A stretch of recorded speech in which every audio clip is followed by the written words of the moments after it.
Hello everyone. Sorry first of all, मैंने अपना बहुत टाइम से कोई वीडियो अपलोड नहीं किया है क्योंकि कुछ हेल्थ इश्यूज आ गए थे, बट आप कंटिन्यू अपलोड होंगे।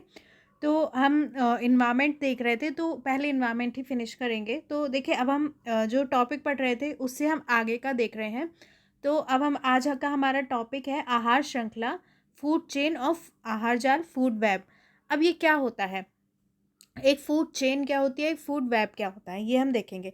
देखिए, पहले इजी वर्ड्स में मैं आपको बताती हूँ। जैसे कि अब देखिए क्या होता है, पहले पेड़ पौधों को शाकाहारी जानवर खाते हैं, फिर उन्हें मांसाहारी जानवर खाते हैं, ऐसे एक चेन चलती है, उसी को हम फूड चेन कहते हैं। ठीक है। अब क्या होता है, ऐसा तो नहीं होता है कि कोई एक जीव सिर्फ एक ही उसको खाता है, मतलब वो एक से ज़्यादा चीज़ों को भी खा सकता है। तो वो क्या होता है, एक जटिल जाल सा बन जाता है जिसे हम फूड वेब कहते हैं। तो अब हम इसे अच्छे से समझेंगे। देखिए, पारिस्थितिकी तंत्र में प्रत्येक पोषण स्तर के जीवधारी भोजन के लिए एक दूसरे पर निर्भर है। देखिए क्या होता है ना, जो हमारा पारिस्थितिकी तंत्र है जिसमें पेड़ पौधे हैं, जीव जंतु हैं, वो क्या होता है, खाने के लिए, पोषण के लिए एक दूसरे पर निर्भर रहते हैं। आपको पता ही है, मतलब अगर एक भी चीज़ हटा दी जाए हमारे फूड चेन से, तो क्या होता है, बाकी लोग जीवित नहीं रह पाएंगे। अगर पेड़ पौधे नहीं हो तो जो उनको खाते हैं वो कैसे जीवित रहेंगे, है ना। तो क्या होता है, हम सब एक दूसरे पर निर्भर रहते हैं। ये बहुत ज़रूरी है। यही निर्भरता जब क्रमिक रूप से आगे बढ़ती है तो उसे खाद्य श्रृंखला कहते हैं। मैं आपको बताया कि जब क्या होता है कि निर्भर होते हैं जीव जंतु एक दूसरे पे, है ना, पेड़ पौधों पे भी। तो क्या होता है, जब ये श्रृंखला एक क्रम से आगे होती है तो इसको हम खाद्य श्रृंखला, फूड चेन कहते हैं। ठीक है। एग्जाम्पल के लिए इन्हें बताया है, पौधे अपने भोजन के लिए सौर प्रकाश व अन्य पोषक तत्वों पर निर्भर रहते हैं। अब जो पेड़ पौधे हैं वो भी ऐसे ही जीवित नहीं है, उनको भी सोलर लाइट चाहिए है। ठीक है। अदर न्यूट्रिएंट्स चाहिए, उन्हें भी चीज़ें चाहिए होती हैं। ठीक है। अपने भोजन के लिए पेड़ पौधों को, तो वो उन पे डिपेंड रहते हैं। जबकि जो शाकाहारी होते हैं, मतलब जो जानवर पेड़ पौधे खाते हैं, वो क्या है, अपने भोजन के लिए पेड़ पौधों पे निर्भर रहते हैं। इसी तरह जो मांसाहारी होते हैं, जैसे शेर हो गया, तो वो क्या होता है, इन शाकाहारी जीवों पर आश्रित होते हैं, वो इन्हें खाते हैं। तो एक तरीके से फूड चेन चलती है ना। तो उसको हम फूड चेन कहते हैं। चेन से याद रखिए, मतलब चेन चल रही है, यानी कि एक जन दूसरे पर निर्भर है अपने भोजन के लिए। खाद्य श्रृंखला, जो हमारी फूड चेन होती है वो टू टाइप्स की होती है, चराई खाद्य श्रृंखला, ग्रेजिंग फूड चेन, और अपृत खाद्य श्रृंखला, डिट्रियस फूड चेन। अब हम देखेंगे ये क्या है। देखिए, चराई खाद्य श्रृंखला एक सीधी और सपाट निश्चित खाद्य श्रृंखला होती है। मतलब चराई आप समझ ही रहे होंगे, नाम से चरने वाली। ठीक है। तो जैसे कि घास से स्टार्ट होगी है, जो आपने देखा होगा कि बकरी वगैरह होती है घास ही खाती है ना। तो चराई खाद्य श्रृंखला ऐसे याद रखिए कि वो क्या होगी, एक सीधी होती है, मतलब एक सीधी चेन चलती है, एक सपाट और निश्चित होती है खाद्य श्रृंखला, जो उत्पादक से शुरू होकर अंतिम उपभोक्ता पर जाती है। जैसे देखिए, घास है, घास चराई से याद रखिए कि चर रहे हैं, मतलब घास से स्टार्ट हुई। घास को कौन खाता है, बकरी खाती है। बकरी को कौन खाता है, शेर खाता है। तो एक सीधी सी चेन चल रही है ना। इसी तरीके से देखिए, जो जलीय पारिस्थितिकी तंत्र होता है, मतलब जैसे कि नदी में या फिर लेक में या फिर ओशन में। ठीक है। जब जलीय पारिस्थितिकी तंत्र में ये खाद्य श्रृंखला कुछ इस टाइप की होती है, तो वहाँ पर खाद्य श्रृंखला कैसी होती है, पादप प्लवक। ठीक है। प्लैंकटन होते हैं, तो जो पादप प्लवक होते हैं उनको कौन खाता है, जंतु प्लवक खाता है। ठीक है। उसको क्या खाती है, जंतु प्लवक को छोटी मछली खाती है। ठीक है। और छोटी मछली को बड़ी मछली खाती है। तो इस तरीके से जो जलीय पारिस्थितिकी तंत्र होता है उसमें इस तरीके की खाद्य श्रृंखला चलती है। बहुत ईजी है समझने में, कोई टफ नहीं है कि खाद्य श्रृंखला कैसे चलती है। अब देखिए क्या होती है अपृत खाद्य श्रृंखला। अपृत खाद्य श्रृंखला पौधों और जंतुओं के कार्बनिक पदार्थ से सूक्ष्म अपघटकों द्वारा प्रारंभ होकर अन्य पक्षियों जीवों तक जाती है। देखिए क्या होता है, जो पेड़ पौधे हैं, जीव जंतु हैं, ठीक है, उनका जो भी मतलब मृत है या आंशिक रूप से वो अपघटित हो गए हैं। ठीक है। तो उनको, वो भी तो ख़त्म होते हैं ना किसी तरह, तो उनको कौन तोड़ता है, उन कार्बनिक पदार्थों को सूक्ष्म अपघटक होते हैं जो, ठीक है, वो तोड़ते हैं। ठीक है। तो उनके द्वारा प्रारंभ होती है, सूक्ष्म अपघटकों से प्रारंभ होती है और अन्य पक्षियों जीवों तक जाती है। जब कोई जानवर मर जाता है तो ऐसा थोड़ी ना है कि वो पड़ा ही रहता है ना, उसको क्या होता है, जो बहुत छोटे जीव जंतु, सॉरी, जंतु होते हैं, वो खा लेते हैं। ठीक है। जिनको हम सूक्ष्म अपघटक कहते हैं ईजी लैंग्वेज में। तो उनसे स्टार्ट होती है, उनको भी कोई खाता है, उनको भी कोई खाता है, तो इस तरीके से पक्षियों जीवों तक जाती है ये खाद्य श्रृंखला। एग्जाम्पल अगर मैं दूं तो जैसे कि अपरद। ठीक है। मतलब अपरद मतलब हो गया, जैसे कि मतलब जो भी जीव जंतु है, पेड़ पौधे हैं, या तो वो मृत या उनका जो भी आंशिक अपघटित रूप है उसको बोलते हैं अपरद। ठीक है। उसको क्या कौन खाता है, केंचुए। केंचुए मिट्टी में रहते हैं ना, ठीक है, तो वो इन सब चीज़ों को खाते हैं। केचुए को कौन खाता है? मुर्गी खाती है। मुर्गी को कौन खाता है? बाज खाता है। तो ये हमारी अप्रद खाद्य श्रृंखला हो गई। ठीक है, विभिन्न खाद्य श्रृंखलाएं आपस में जुड़ी होती है और कई प्रकार से एक दूसरे पर अतिव्याप ओवरलैप्ड भी होती है, हो जाती है। अब ऐसा नहीं है कि बिल्कुल ऐसी ही चेन चल रही है, मतलब जो मैंने आपको बता दी बिल्कुल वैसी ही चेन चल रही है कि घास को बकरी, बकरी को शेर। अब बकरी को और भी चीज़ें तो मतलब और भी जानवर हैं जो बकरी को खाते हैं, ठीक है, जो मांसाहारी जानवर हैं। तो ऐसा नहीं है कि ये एकदम सीधी चलती है, मतलब इसमें एक जानवर कई तरीके के जानवर को खा सकता है, या एक शाकाहारी जो जानवर है वो क्या है, कई तरह के पेड़ पौधे खा सकता है, या फिर कुछ लोग शाकाहारी मांसाहारी दोनों भी होते हैं। तो क्या होता है कि ये खाद्य श्रृंखला आपस में एक तरीके से जुड़ी होती है, एक दूसरे पे ओवरलैप्ड होती है इसी तरीके से। जैसे किसी एक खाद्य श्रृंखला का कोई शाकाहारी जीव दूसरी खाद्य श्रृंखला के मांसाहारी जीव का भोजन हो सकता है।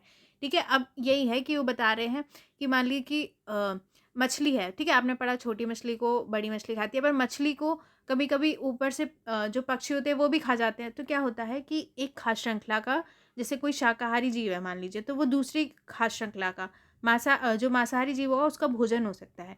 तो ये क्या है, एक दूसरे से ओवरलैप्ड है, ऐसा नहीं है कि वैसी ही चल रही है जैसी मैंने आपको बताई। तो खाद्य श्रृंखला की इस तरह से जुड़ी जटिल संरचना को ही फूड वेब कहते हैं, इसे फूड वेब कहते हैं। जैसे कि इसमें आप फूड वेब को देख सकते हैं, तो आप सबसे नीचे देख रहे हैं, 1 सेकेंड।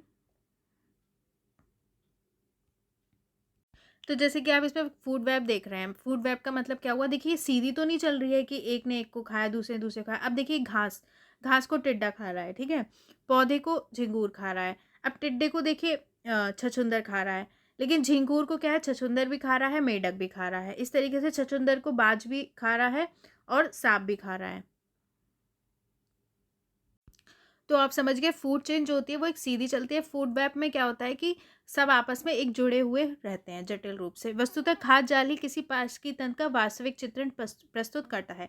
अब हमें फूड वेब से ही एक्चुअल पिक्चर पता चलती है कि कैसा इन्वायरमेंट है। ठीक है, खाद्य जाल जीवों को जीने का अधिक अवसर उपलब्ध कराता है। अब देखिए, फूड चेन अगर एक सी चल रही है, तो अगर उसमें से आप एक भी जीव को हटा देंगे, फूड चेन जैसे मैंने आपको बताया कि घास, बकरी, शेर, अब बकरी को हटा दे तो शेर जो है वो घास तो खा नहीं सकता।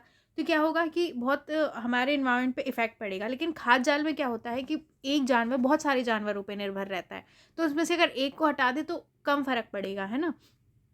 तो क्या है, जीने के अधिक अवसर मिलता है, क्योंकि खाद्य श्रृंखला, यदि कोई जीव किसी कारणवश हट जाता है तो पूरी खाद्य श्रृंखला दुष्प्रभावित हो जाएगी। ठीक है, ये बता रहे हैं कि फूड चेन में क्या होगा, कोई जीव हटा दें तो क्या है, पूरी खाद्य श्रृंखला दुष्प्रभावित होगी। जबकि खाद्य जाल में क्या होगा, जबकि खाद्य जाल में ऐसा होने पर जीवों द्वारा अन्य विकल्पों पर अपनी निर्भरता आरोपित की जा सकती है, मतलब उसके पास दूसरे भी ऑप्शंस है खाने के लिए। ये है, खाद्य जाल जितना जटिल और वैविध्यपूर्ण होगा, पारिस्थितिकी तंत्र उतना ही स्थायी और संतुलित होगा। ठीक है, ये लाइन बहुत इंपॉर्टेंट है कि जो हमारा फूड वेब है वो जितना ही जटिल होगा, मतलब जितने ऑप्शंस रहेंगे और जितना वो विविधता रहेगी, उतना ही हमारा पारिस्थितिकी तंत्र स्थायी होगा और बैलेंस में रहेगा। मतलब जितने ज़्यादा ऑप्शंस रहेंगे खाने के लिए मतलब ये समझ लीजिए, तो उतना अगर एक चीज़ नहीं भी मिलती तो दूसरी चीज़ मिल जाएगी, तो उतना ज़्यादा हमारा पारिस्थितिकी तंत्र स्थायी और संतुलित होगा। ठीक है, ये लाइन इंपॉर्टेंट है। ऐसी एक आध लाइन से क्वेश्चंस भी पूछे जा सकते हैं। अब देखिए, पारिस्थितिकी पिरामिड, इकोलॉजिकल पिरामिड क्या होता है।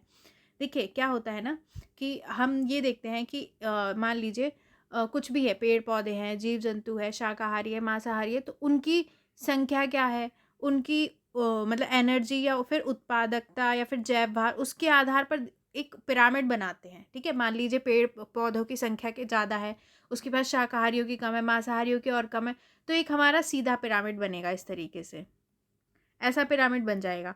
ठीक है, तो एक तरीके से पिरामिड बनता है। किसी खास श्रृंखला में अलग अलग पोषण स्तर के जैविक समुदाय के बीच उनकी संख्या, जैव भार, उत्पादकता एवं ऊर्जा के आधार पर किया गया चित्रित प्रदर्शन जो समानता एक सीधे या उल्टे पिरामिड की तरह होता है, पारिस्थितिकी पिरामिड कहलाता है। ठीक है, तो हम देखेंगे संख्या के आधार पर, इन सब के आधार पर हम देखेंगे कि कैसा पिरामिड बन रहा है, मतलब एक पिरामिड बना के देखेंगे कि सीधा बन रहा है, उल्टा बन रहा है, कैसा बन रहा है। देखिए, जो भी फूड चेन होती है, एक फूड चेन मैंने आपको भी अच्छे से समझाई। फूड चेन में क्या होता है, अलग अलग पोषक स्तरों के जैविक समुदाय होते हैं। ठीक है, जैसे कि प्राथमिक उपभोक्ता, द्वितीयक उपभोक्ता, तो उनके बीच संख्या के आधार पर, ठीक है, किसकी संख्या ज़्यादा है, जैव भार बायोमास किसका ज़्यादा है, उत्पादकता या एनर्जी के आधार पर हम पिरामिड बनाते हैं, उसको हम कहते हैं पारिस्थितिकी पिरामिड। तो देखिए, एक पाइथन में उत्पादक स्तर पर हरे पौधे सौर ऊर्जा को खाद्य ऊर्जा में बदलते हैं। ठीक है, एक इकोसिस्टम में क्या होता है कि उत्पादक स्तर पर कौन होते हैं, देखिए जो सबसे पहले आते हैं पौधे होते हैं। ठीक है, वो क्या करते हैं, सौर ऊर्जा को खाद्य ऊर्जा में बदलते हैं, इसलिए इन्हें प्रथम पोषक स्तर के अंतर्गत रखा जाता है। पेड़ पौधे जो उत्पादक होते हैं उन्हें कहाँ रखते हैं, उन्हें प्रथम पोषक स्तर पर रखते हैं, सबसे पहले पेड़ पौधे ही आते हैं। दूसरा पोषण स्तर इन शाकाहारियों का होता है जो इन पौधों से अपना भोजन प्राप्त करता है। तो पेड़ पौधों से, जैसे बकरी वगैरह है, ठीक है, तो उनको खाते हैं तो वो शाकाहारी होते हैं, वो दूसरे पोषण स्तर पर आते हैं। और ठीक है, शाकाहारी। और इसी तरह तीसरे पोषण स्तर में इन शाकाहारियों को खाने वाले मांसाहारियों को रखा जाता है। तो तीसरे पोषण स्तर में कौन आ गया, जो शाकाहारियों को खाने वाले मांसाहारी हैं। यह आगे यही क्रम जारी रहता है। जैविक समुदाय ऊर्जा की प्राप्ति इसी क्रम में करते हैं। तो इसी तरीके से क्या है, एनर्जी पहले पेड़ पौधों ने किससे ली, सन से ली, तो उन फिर पेड़ पौधों से शाकाहारियों में, फिर मांसाहारियों में, तो इसी तरह से एनर्जी जाती है। ठीक है, लास्ट टाइम मैंने आपको लास्ट वीडियो मैंने आपको इसके बारे में पढ़ाया था। ठीक है, हम इसी क्रम में करते हैं और पारिस्थितिकी में आधार से शीर्ष तक ऊर्जा प्रवाह का यही क्रम है। तो क्या होता है, जो हमारा इकोसिस्टम होता है उसमें आधार से शीर्ष तक इसी तरह से ऊर्जा जाती है एक से दूसरे में, ऊर्जा प्रवाह का यही क्रम होता है। ठीक है, पारिस्थितिकी पिरामिड 3 टाइप के होते हैं, संख्या पिरामिड, जैव भार पिरामिड और ऊर्जा पिरामिड। 3 टाइप के पिरामिड होते हैं। ठीक है, एक संख्या के आधार पर, एक जैव भार बायोमास के आधार पर, एक ऊर्जा एनर्जी के आधार पर। इन्हें डिटेल में हम नेक्स्ट वीडियो में देखेंगे। देखिए, ये सब इम्पॉर्टेंट होता है। लास्ट जो यूपीपीसीएस का प्रीलिम्स हुआ था उसमें मैंने जो लास्ट वीडियो बनाया था निकेत, ठीक है, उससे क्वेश्चन आया था कि क्या होता है निकेत। तो देखिए, क्वेश्चंस आते हैं, इसलिए आपको ध्यान से पढ़ना है। अब हम देखेंगे, मिलेंगे नेक्स्ट वीडियो में। बाय।